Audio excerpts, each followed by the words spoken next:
Okay, no real preparation today for a video, but I got a little time here at the warehouse, so I wanted to take a good look at this engine kit that I got because the previous owner had started to assemble it, and it was fairly obvious that he did not have a lot of experience assembling engines before. Nothing major is wrong. The worst one I could find is the connecting rods are on the crankshaft without the bearings installed. Luckily it hasn't been moved around at all and very liberally coated with a white lithium grease, so I need to remove those connecting rods, inspect the crankshaft for any issues. I don't think there would be,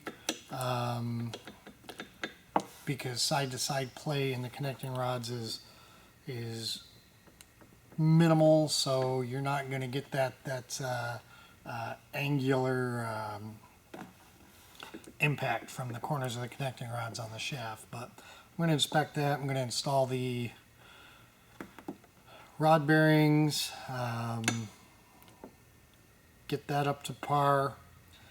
Remove as much of this white lithium grease as I can, because I think this work was done back in 2017 or 2018, and even though we did have the engine in a big blue bag, there's going to be a lot of dust and stuff in there, so I want to clean everything as best as I can. Not to mention, when we went to get the case, some sort of a squirrel or something had managed to get into the bag, into the case, and stored a bunch of nuts in there, acorns or whatnot.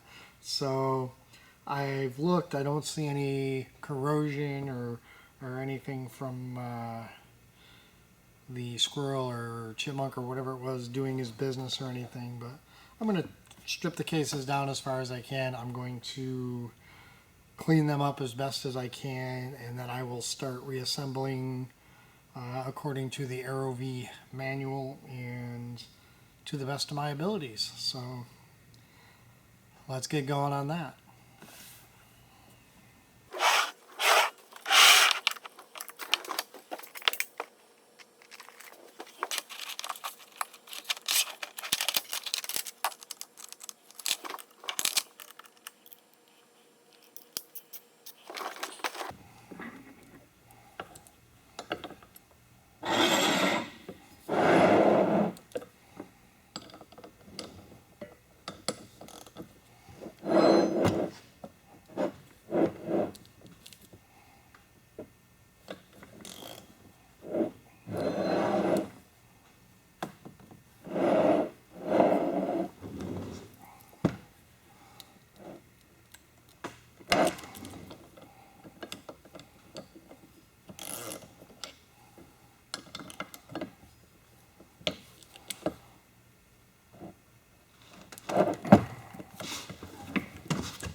Okay, I had to get creative. This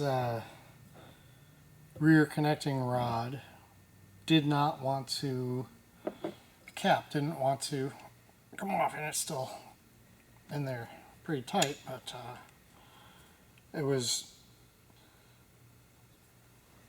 it required some real good persuasion. Let's just say that I had to get a real hammer and a drive. I was careful not to damage the threads, but the other three came out pretty darn easily with just a little bit of a love tap to loosen the, they have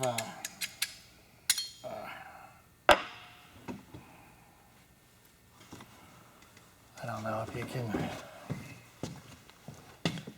so they seat, and they've got sort of a knurled edge there to hold them aligned and secure, and apparently the knurling on this number one was significantly more than the other three. So let's see, make sure this goes back together correctly. So,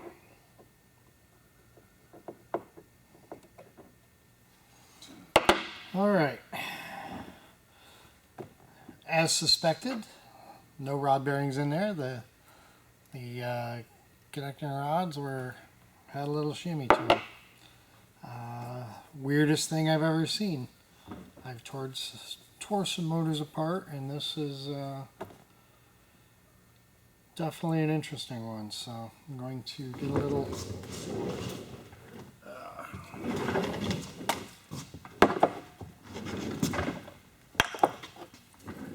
brake clean here. And clean off the journals.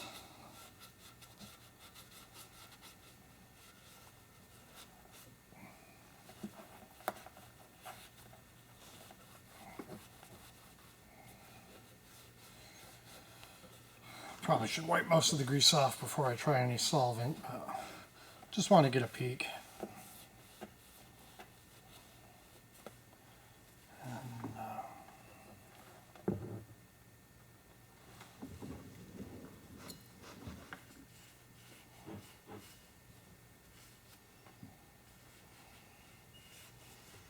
Yep, that still looks perfect and polished.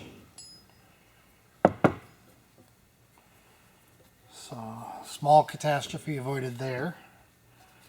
That could have resulted in a new crank. Let's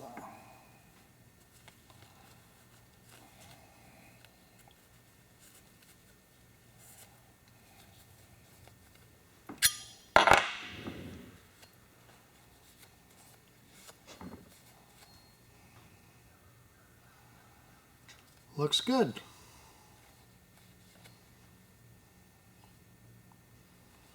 Absolutely no marring that I can see at all with the naked eye.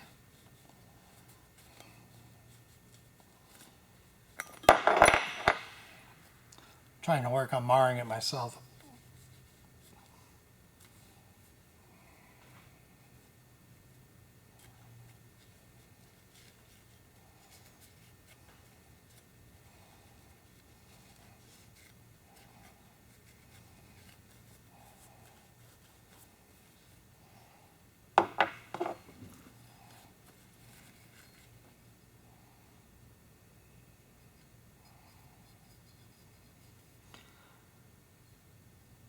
Tiniest little bit of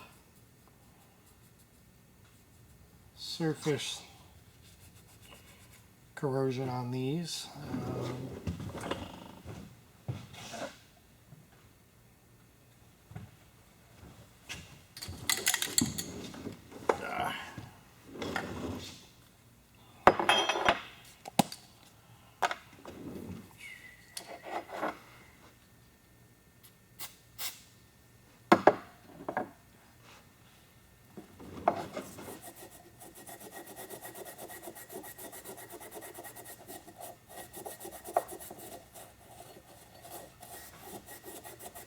Man, this stuff smells good. Probably not healthy, but it smells good. Just want to be able to read that engraved number a little bit better.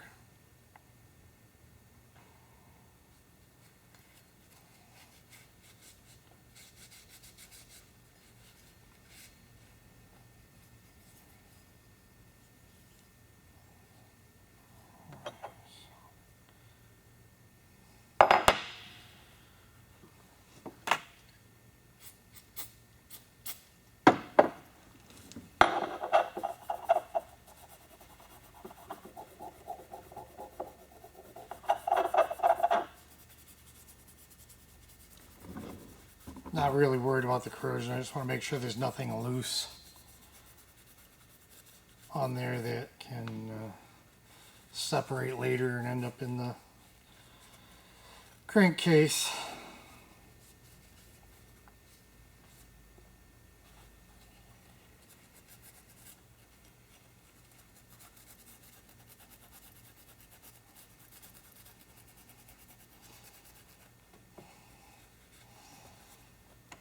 All right, I'm gonna do the other 3, clean up the crank journals, and then get the rod bearings and assemble it correctly. Okay, after I've cleaned it all up, looked it over good, I see no issues, no damage. It's all a good thing. Found the rod bearings. So now you can be sure that they weren't in there because, well, they're still here and they are still sealed. So, let's see, I'm going to put this thing back together, and the only thing I can't remember off the top of my head is whether the rods need to face in a specific direction. I know that the caps have to face in the correct direction for each rod.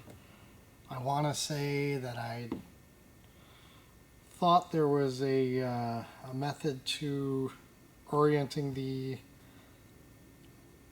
rods to the crank. So, okay, so bearing anti-rotation notches facing down with the crank in this position. Easy enough to do. So let's see. Do that. Do that. Do that and there. Okay, I realize I've got to go back as far as I can on this build because I need to make sure that everything's done correctly. I am no expert by any means. I've only built half a dozen engines in my life. But I can tell you this, there's no small detail when it comes to building an engine. I mean, every little thing is important.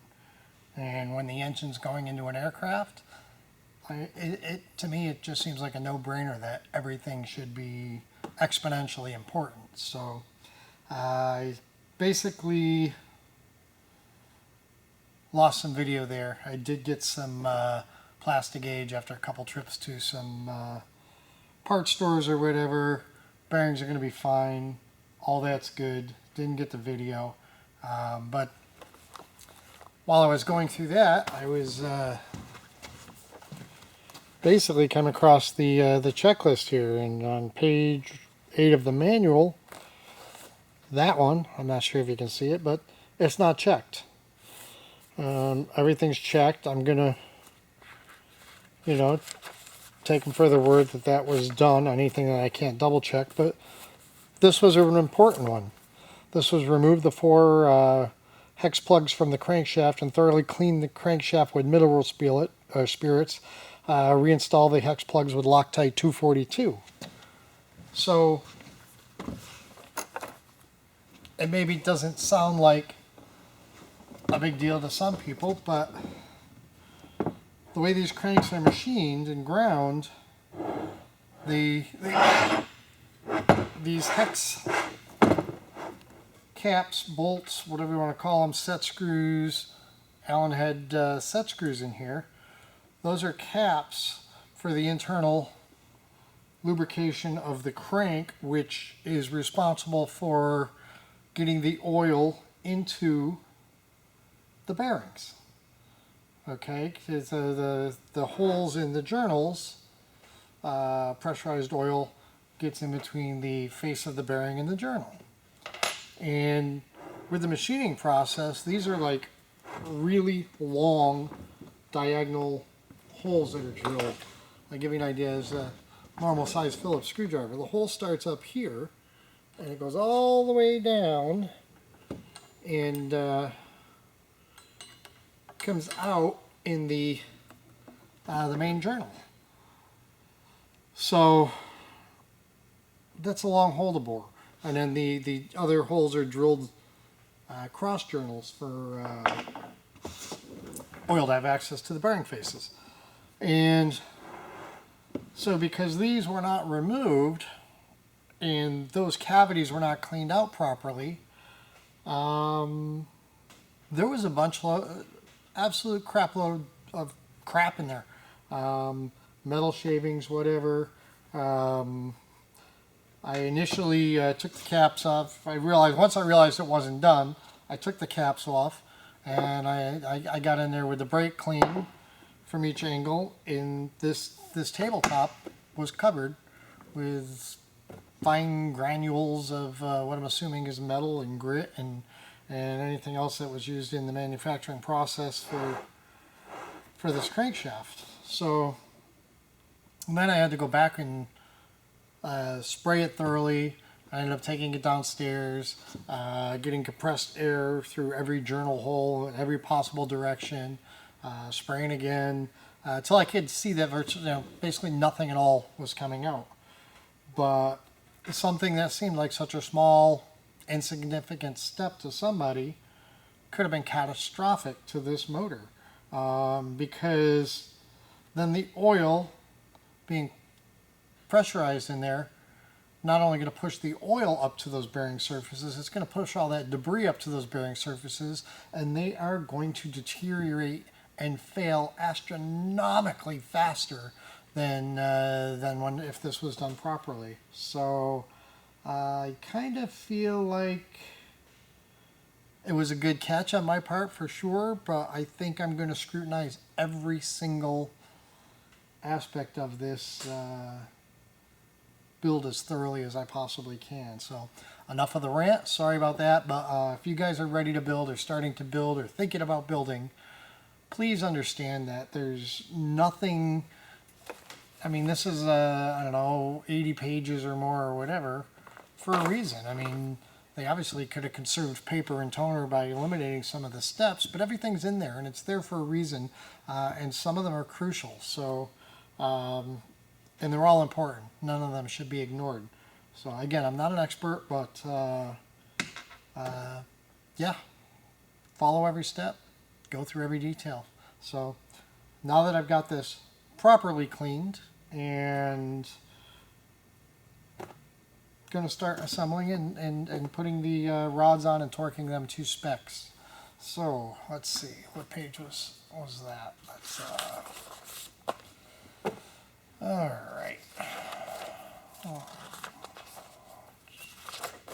There we go. Okay. There's the correct position.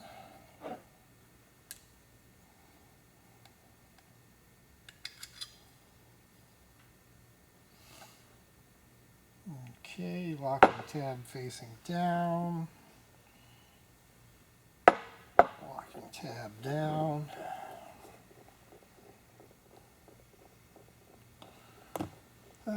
Lost a lot of daylight today by going backwards, but I don't regret it at all, because what's getting accomplished is getting accomplished properly now. So, and that is ultimately what is the most important.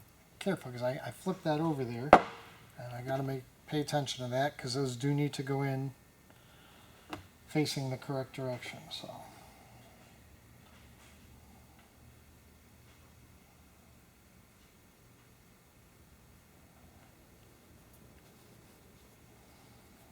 Okay, locking tab down, locking tab down, prop hubs on that end, that journal's away from me, so this is correct. Let's go. That's the one that fits a little snug there, so It needs just a tiny bit of extra love. Alright, so let's get a little bit of assembly lube in the nut. It's a whole lot easier than fighting around that minimally exposed connecting rod bolt.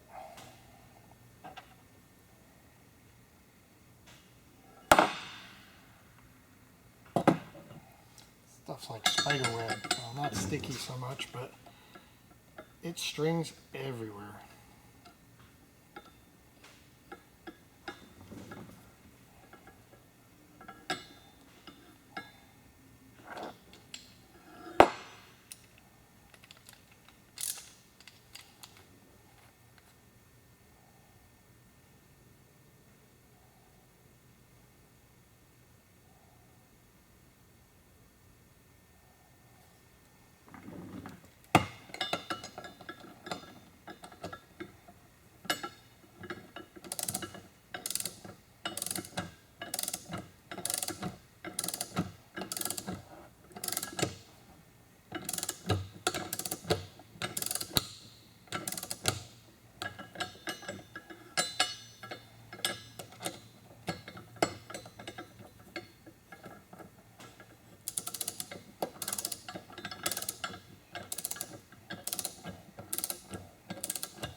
I'm just going to get them mated for now, and then I will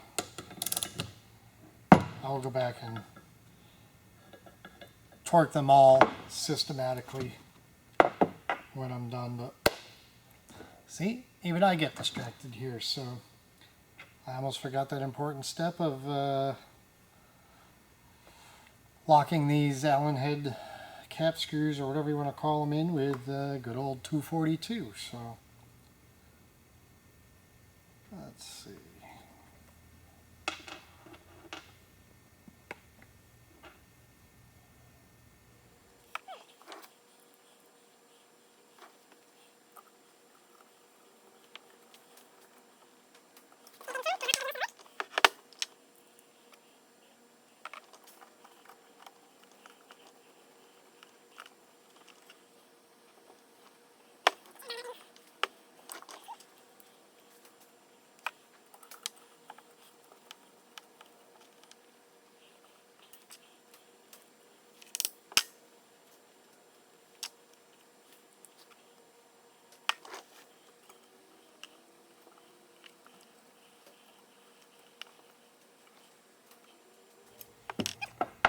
Okay, back to connecting rods.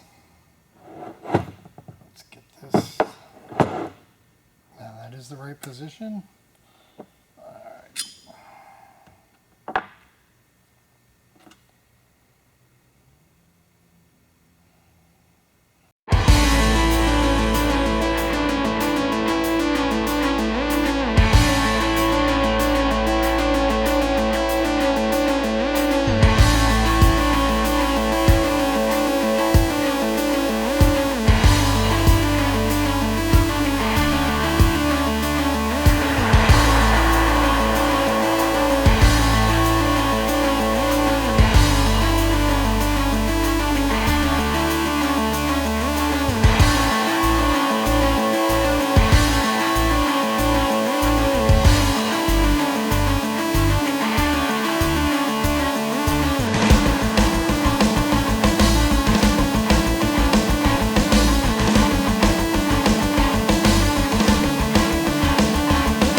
All right, I'm going to go through and step these torques up. Next step would be around 15, then 24, and then a final torque setting of 29, based on my plans for my engine that was shipped with Sonex YXB number 24. You may have different specs, so always follow your own manual that came with your engine, and yeah, catch you next time.